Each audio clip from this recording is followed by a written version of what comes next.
All right, so here we go, shed season 2024. It is March. Right now we are in the phase of hurry up and drop your antlers. A lot of these bucks are still holding right now, and there's nothing you can do to find their antlers when they're still on their head. And quite a few of our big target bucks are actually still carrying. But other than that, I've actually found a lot of different bucks so far this year. I've pretty much been able to pick up 90% of my targets, which is pretty good for me this time of year, or this year. Normally I wind up finding about 50% of my target bucks, and like I said, I'm way up there. I've got almost all of them, even a few of the bonus bucks that I've got floating around the neighborhood that I really wanted to find a piece to them. I was able to pick up those, and some of the bucks that I didn't think made it through the year actually did. So I was really happy to pick up one of the bucks, the big 8, a deer that I'm hunting. Sure enough, he wound up right next to my property this year, which was great because there's a few things that have happened since last season. Obviously, a few deer have got shot. We're going to follow up on that a little bit later on in the episode. I'm going to go through some of my antlers and talk about a few of the big targets. One being Mr. Impossible, the buck that I really spent a lot of time chasing this fall. We're going to talk about what happened to him and where his antlers are. But first, you know, I figured I can only have so many antlers in my house. My wife doesn't really want me to have an antler in every square inch of every single shelf or counter space. So what I tend to do is go through and purge the collection, so to speak. Grab a whole bunch of antlers that most of the deer have are no longer with us. Out of antlers, I give away antlers to anybody that typically buys a new home, builds a new place. Whenever I go over to check out their house, I bring an antler as a welcoming gift. That's kind of just what I've always done. I've been shed hunting for 34 years, and I have found approximately 1,500 antlers over my shed hunting career, and most of them have been dispersed. I pretty much enjoy finding them. I hold on to them for a couple years, and then I just give them away because I don't know, it's kind of over. I enjoy them for a while, and then I give them away. The other thing I do is I give a lot of antlers to people that have dogs, because dogs absolutely love to chew on shed antlers. So what I'm going to do today is I'm going to roll through a bunch of the parks where people walk their dogs, and we're going to kind of hide or give or just kind of throw some of the antlers into the park. So people that are walking their dogs find an antler, and then they get a chew toy. Like I said, I no longer need it, and I think it's kind of neat to kind of give back to, you know, other people to enjoy.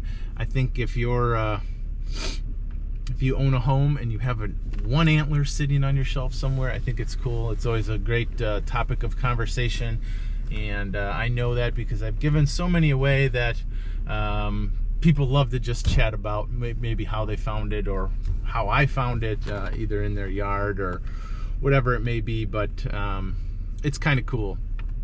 And the other thing that got me thinking was, you know, as a shed hunter, I tend to gravitate to where the deer are. Now, recently I've put all my efforts and all my time into my hunting properties. That's where I focus 99% of my time. I really only care about the deer that I'm hunting or pursuing. I use shed season as a way to get permission, develop relationships with homeowners. It gives me kind of the starting point. I find the antlers. I do give a lot of them back to the homeowners where I actually find them.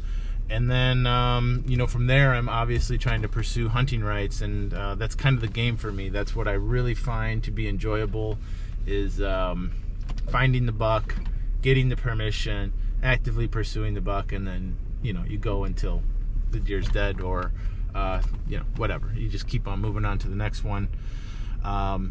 So yeah, one of the places that I've found myself over the years is venturing on into some of these public parks. You know, some of these public parks where there is no hunting rights or no available way to angle in on them. Access is just, it's impossible for the most part in a lot of these areas. And there is, even around a lot of these public parks, there still is a lot of hunting pressure on any bordering property. I mean, a lot of backyards, there's a lot of people hunting. But these big deer that live in these parks typically have really small core areas. They found places to stay safe. They do know where they're hunted. But in the public parks, you know, there's big deer. Big deer are living there. They're allowed to get, or not allowed, but they tend to get much older. They live stress-free lives for the most part. A lot of these parks, people feed that surround the parks. And obviously, as a shed hunter, when I see this stuff going on, I'm going to actively pursue some of their antlers in these public parks. So what I thought I should do, I just feel deep down inside it's the right thing to do. I'm going to take 40 to 50 antlers that I have found in some of these parks over the years, and I'm going to put them back. I'm going to put them back in the parks. Like I said, let somebody else find them, even though the deer is no longer with us. Let a dog walker find them. Let a squirrel chew them. I don't really care at this point. Like I said, I had to purge my collection. I had too many going. There's no point in having all these. So we're gonna get rid of them. So let's go to some of these parks and start dispersing a bunch of these antlers. We're just gonna kind of see what happens. If I see somebody with a dog, I'm just gonna hand one over, or just kind of throw it out in front of them, whatever. All right, we're just pulling in, and we're gonna make our way on over here to the parking lot and see what kind of activity we've got. Today it is a little bit colder than normal, but it's a weekend, it's a Sunday. A lot of guys get out, walk their dogs. There's a lot of guys probably shed hunting in this park as we speak. You know, dads get out there with their kids, their wives, their girlfriends, walk around, look for antlers. And there's a lot of that going on in these parks these days. And I mean, when I say a lot, I mean a lot. There are guys that pretty much target these parks and these deer, and they're actively pursuing them a lot like we hunt deer on private property. You know, they're bringing trail cameras into these parks. They're finding these giants, and then essentially they're waiting and watching closely for those big antlers to hit the ground. I mean, that's basically what they're doing. I don't know if there are guys out here doing it. And this one, this particular park that I'm in right now actually has a public hunting program, but it's in kind of like the far end of it. There's not a lot of hunting opportunities immediately in here. It's off limits because of all the dog walkers. So we got some trails. We're gonna make some of these antlers easy to find, and then we're gonna make some of them really hard to find. We've got some trails up here. Let's do this. We got our first trail right here. All right. There it is. Somebody's got to find that one. Landed right on the trail.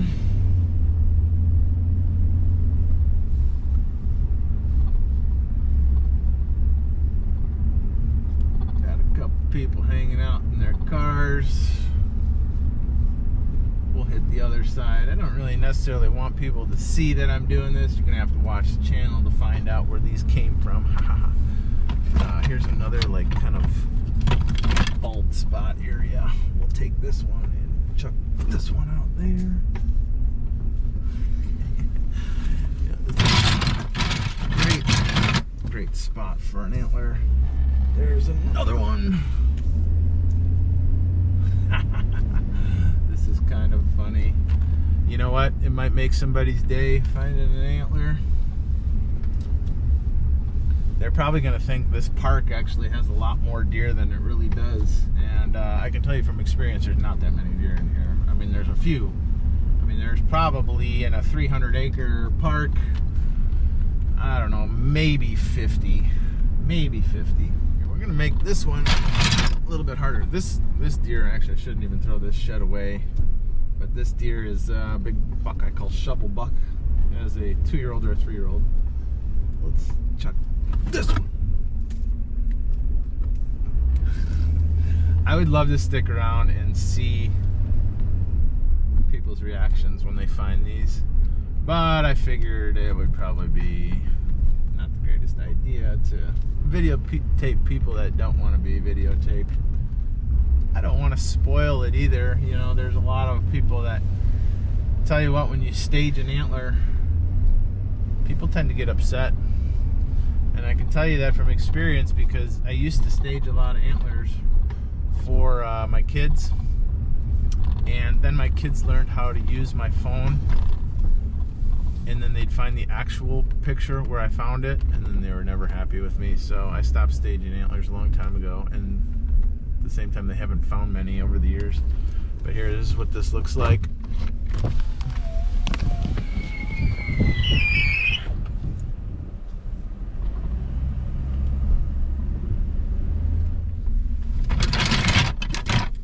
Throw one in the woods because people are always shed hunting in the woods, right? We gotta pick up the pace. Alright. This buck actually was a giant. He was killed years and years ago. It's actually a lot harder than you think to throw out of the car like that, and obviously I'm left or right-handed, so it makes it even more difficult. This trail. You know, here's the devil deer. This buck was in my episode last week. I don't know who this is. All right, another chew toy on the trail. Good luck. Oh, that one's gonna be super easy. Here's the last one of the ones we got on the trail. Right there. Look at that. All right. Park number 1 down. Okay, hopefully 6 or 7 lucky dog walkers or shed hunters find those antlers, or just people driving down the road. Made them obviously easy for someone to find. I hope I'm not going to get in trouble for this. You know, in my whole hunting career, I've never been in trouble except one time. I got in trouble back in 1998 for shed hunting. So back in the day, there were people that would donate their property to the Department of Conservation, and I had a place where these people would let me go and shed hunt. And there's nobody watching here. There you go. I had a place that I had permission to shed hunt, and then for whatever reason, the people disappeared. They were really, really old. They didn't have a lot of things. They wound up moving off the property or passing away. I'm really not sure. But they wound up donating their property to the Conservation Department. And I did not know at the time you couldn't walk conservation areas. I had no idea that that was a thing. So I got myself a little trespassing ticket. And it's the only thing I've ever done wrong in the shed hunting world. So I just want to come clean about that. I'll put that one close to the parking lot where these dogs are gonna find these. I mean, these are just all little teeny tiny guys. Right on a deer trail.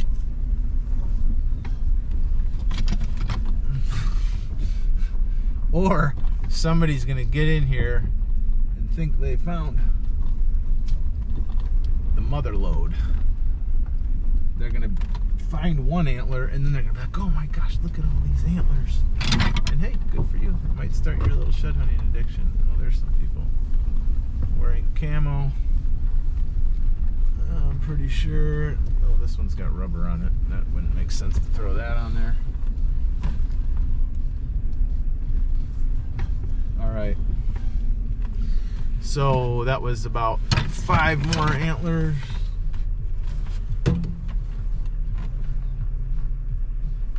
That's 5, 6. Okay. All right, let's go to another parking lot. Let's drop the big dog here. Let's drop the big dog here. I know there's a guy that comes in here and shed hunts this a lot. So we're gonna make this one really obvious. This one, somebody's gonna see from the parking lot.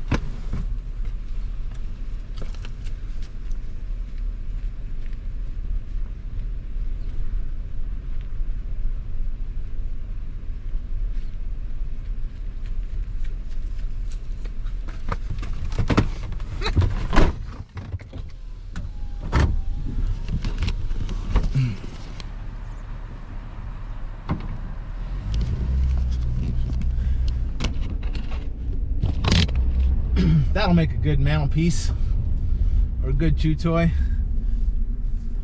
Somebody's gonna find that. There actually are some big deer in here, so it wouldn't be that weird. Probably on video camera right now. To all my friends that work in the district, I apologize. I don't think this is a crime, what I'm doing. I might get in trouble for it, but alright, let's stop in this park. This is the same park. This guy's a shed hunter, I guarantee it. He's got his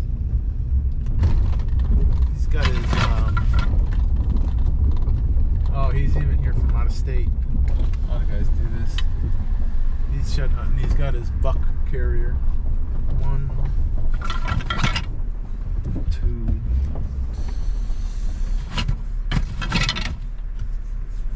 A lot of cars watching.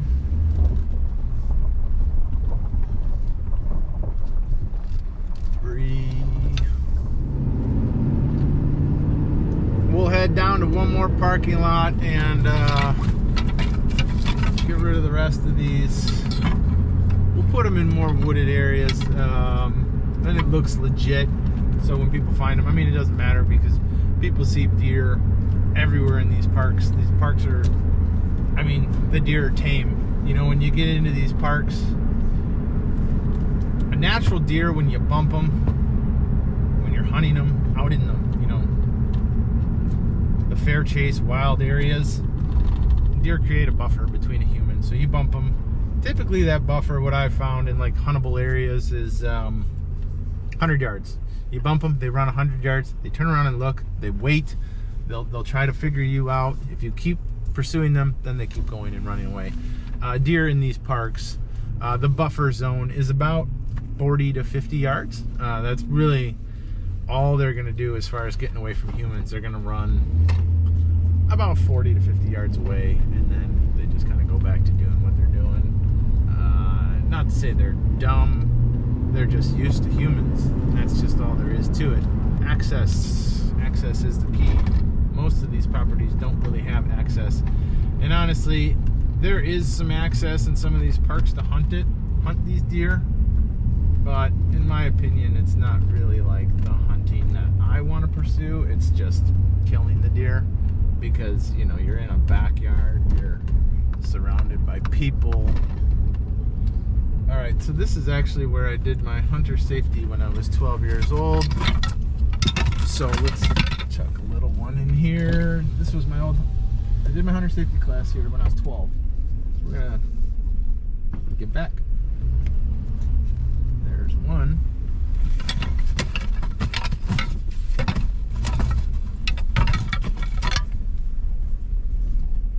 Throw 2. 2 antlers there, and got one other spot. Let's go and finish off the rest of these antlers. The bin has got 3 left. Obviously, I used this as a rattling antler at one point. I can't get the darn wire tie off. Let's see if it'll cut.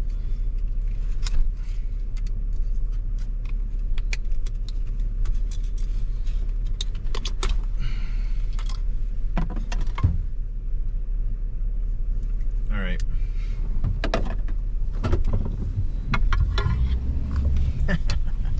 This is so much fun. I don't even know why. There's a walking trail right there. Nobody looking. There's one. There's 2.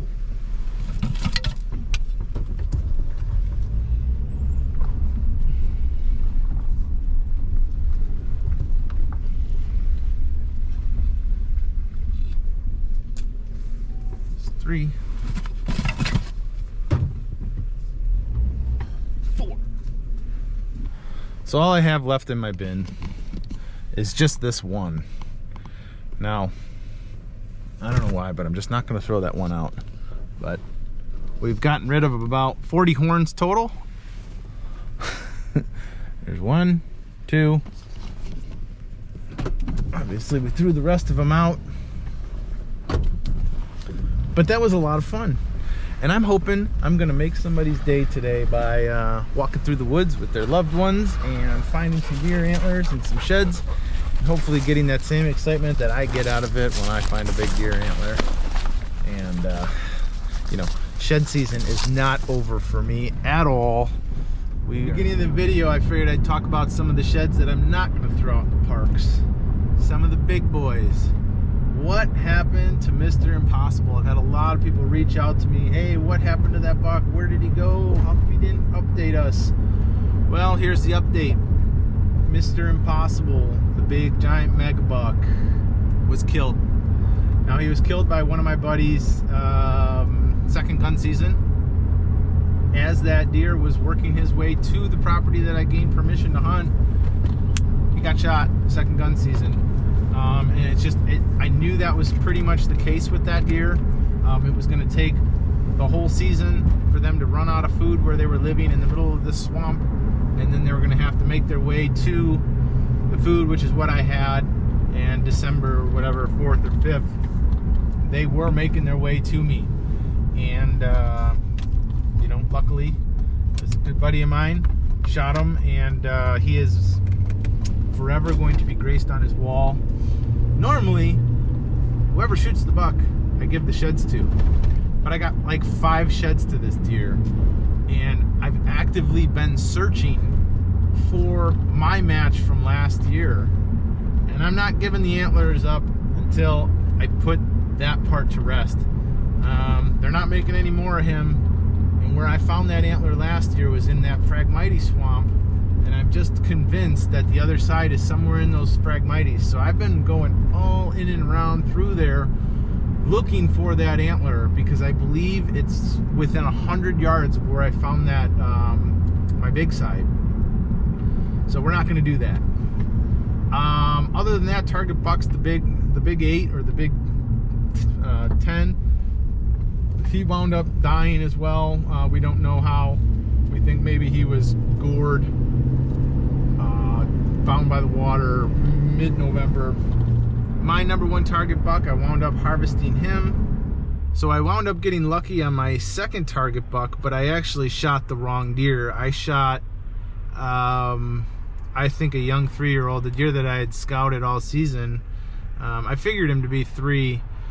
And long story short, when he came out, he had broke off his fork on his G2, so I didn't recognize him, and I actually thought I was shooting a different buck, but because I was kind of self-filming in a brush pile, didn't have a lot of time to think about it, and I just shot because he was a great deer.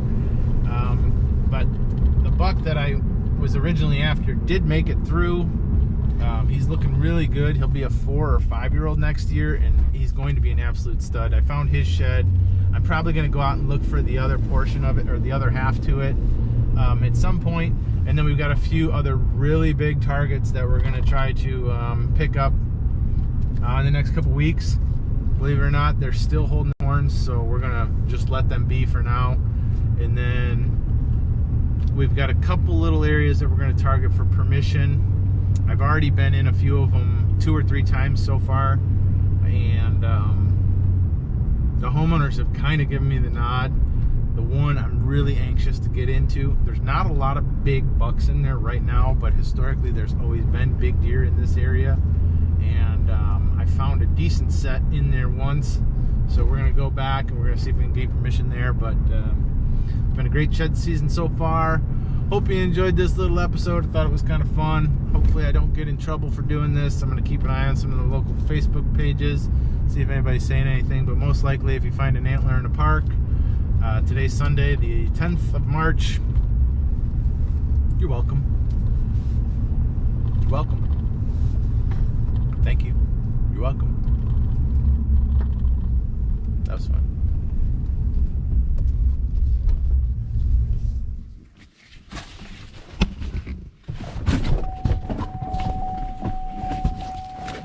Oh, and speak of the devil, I left you one. You're welcome.